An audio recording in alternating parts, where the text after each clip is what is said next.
that means New Year's resolutions. So we've been tasked with giving a New Year's resolution to different teams, players, and Grella, I think, even chose a league.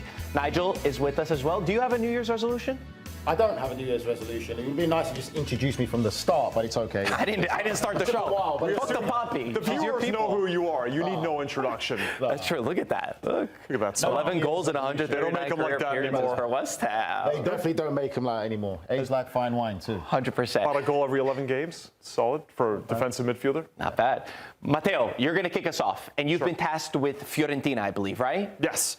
Fiorentina, dead last in the table. One of the craziest stories in Europe. So, I mean, they need an exorcism. So how could I possibly fix them? Just look at these numbers. Look at that. Tied worst in the league. Goals allowed and clean sheets for a team that normally finishes in the last European spots, that's recently been in Conference League finals, that's normally in the top 8.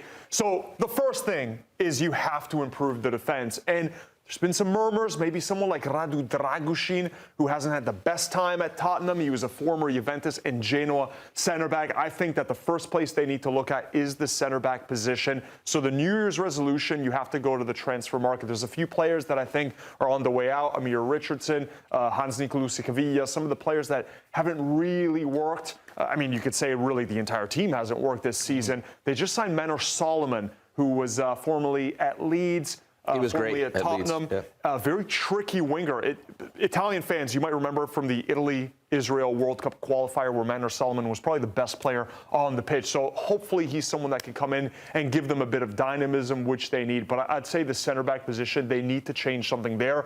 I don't know who's going to take their current center backs. I'd like to see more from Comuzzo, but some of the other guys, Pablo Mari's maybe been the worst center back in the league. Pongracic has not delivered as much as they thought. So get someone at the back. They need to start from keeping clean sheets and not putting so much pressure on the rest of the team. It's going to be hard to bring a player in because the top players, quality players like Dragushin is a good example. Does he want to go to Fiorentina and be in that dogfight? By the way, they're not getting anything right with the way they're playing style. It's difficult to go into a relegation battle and get things right. And then you have the possibility, obviously, of going down and getting a relegation on your CV. So it's going to have to be a really unique profile that they're going to have to bring in. And also to let the viewers know as well is the January window is not an easy window to get business deals done when it comes to getting players into the door. And they just brought Paratici. They finally are getting a sporting director to try to give them some clarity. But Grella, I've said it before, but you need somebody that will speak to the players and say, you're going into a dogfight. This is not about being technical or tactical or beautiful. You're going to war. Fiorentina can't go to Serie B. So, Nigel, you took Inter, and I think this could be an interesting one. There's a few places that they could improve in January to compete in all competitions. Yes, definitely so, Marco. But I think the one position for me, when I look at this Inter side, I look at centre-backs. I think they need to get another centre-back in this building there. You look at the amount of rotations, you talk about the consistency. There we have it. They're the most consistent pairing of centre-backs that they've had there, Cherby, Bastoni and Akanji so far this season.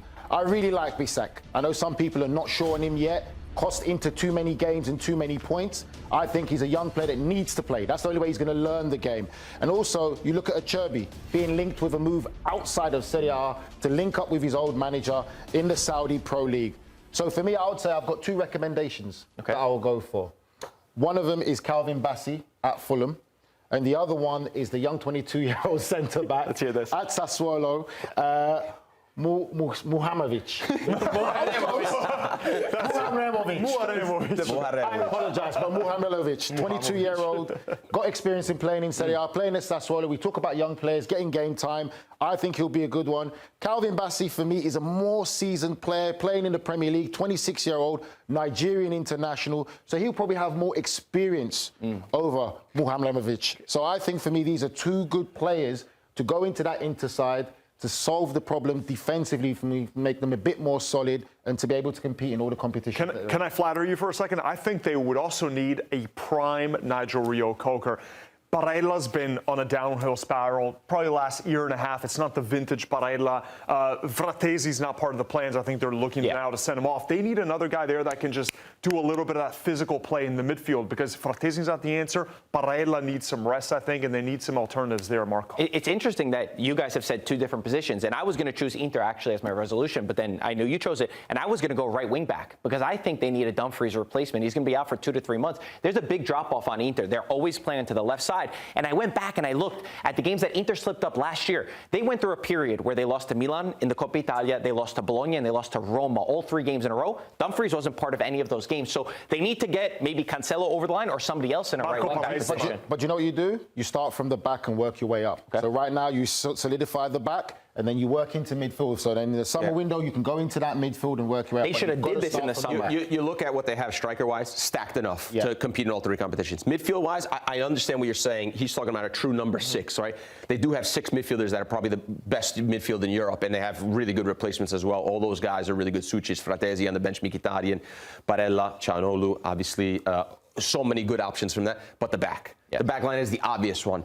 Half those guys on that graphic that we showed, can't even defend, by the way. So they need to sign defenders, younger guys with big energy. Obviously, and I agree with Nigel, I like Bisek, but he does make a lot of mistakes. Grella, you took this a different way. You went for a league resolution, is that right?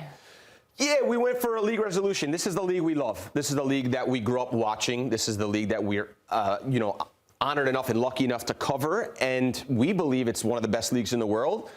But that's not what the Champions League says, and that's not what the standings say even this year. When you look at Napoli and Juventus' position in the table, they have to get to knockout football. But I think the one that stands out for me the most is the last line there, 2024-25 season, 4 of 5 clubs were eliminated before the round of 16. So Italian teams, if they want to be, and obviously the top line last winter, Inter in 2010, a lot of Italian fans and Serie A fans don't realize that the last time they won a Champions League final, not a runner-up, they won a Champions League final was 15 years ago. And that's unacceptable if you want to be considered the second or first best league in the world. So I'm hoping that Napoli, Juventus get into the knockout stages, and then we see those 4 teams compete, play better football, and get themselves into the round. Did we find oil in 2026, by the way? I think that's what we need to We've had Juventus twice in the Champions League final, lost against better teams. Yeah. Inter twice in the Champions League final, lost against better teams. But the issue is the bottom one, really quickly, Nigel.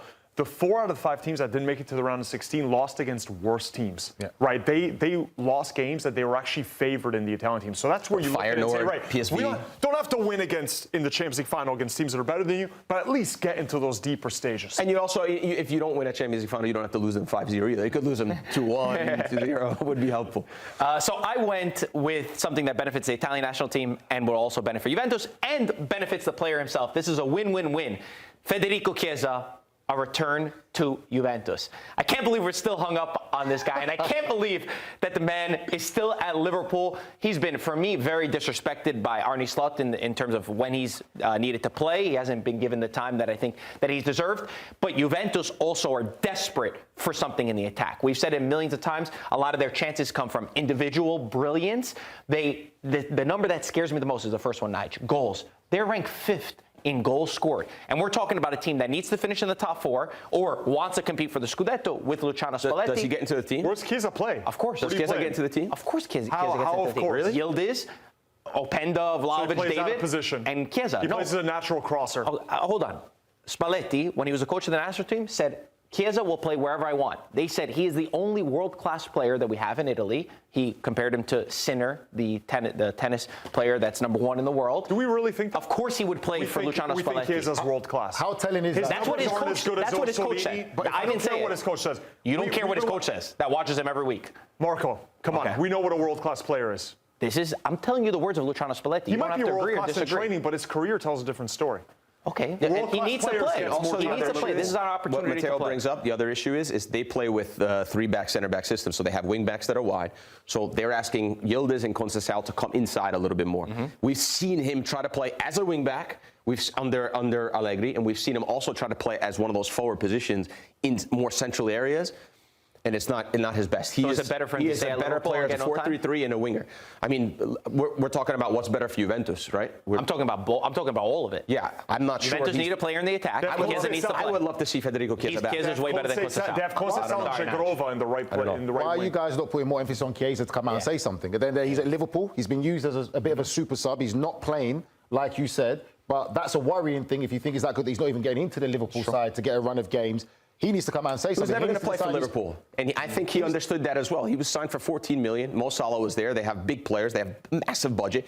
He was always going to be a bench guy, a replacement guy. How he hasn't realized that yet, or maybe he did realize that, I'll never know. Terrible decision-making. I would love to see him back in Italy, but again, I'm not so sure he goes right back into the team and It's he's not and he a- But it's better than at least to have some rotation for Juventus. But Marco, on the right, you're wasting him. Why? Because he's a right-footed player. He's not going to get any goals on the right. Either way, worst case scenario, he is the best guy they could have off the bench. I agree. I think he needs to make that decision himself to get more game time. Yeah. He's one of the important players for the Italian national side, but he also did turn down a call-up recently, which is a bit worrying for me. Few of them, yep. And you're not playing for Liverpool. That's very But strange. he needs to make his decision himself to say, I need game time. I need to go and play football, and he needs to go in the right fit. And we have those qualifiers in March, so I want him up to speed if he is going to be part of that team. But these are our New Year's resolutions. You guys can let us know who you agree with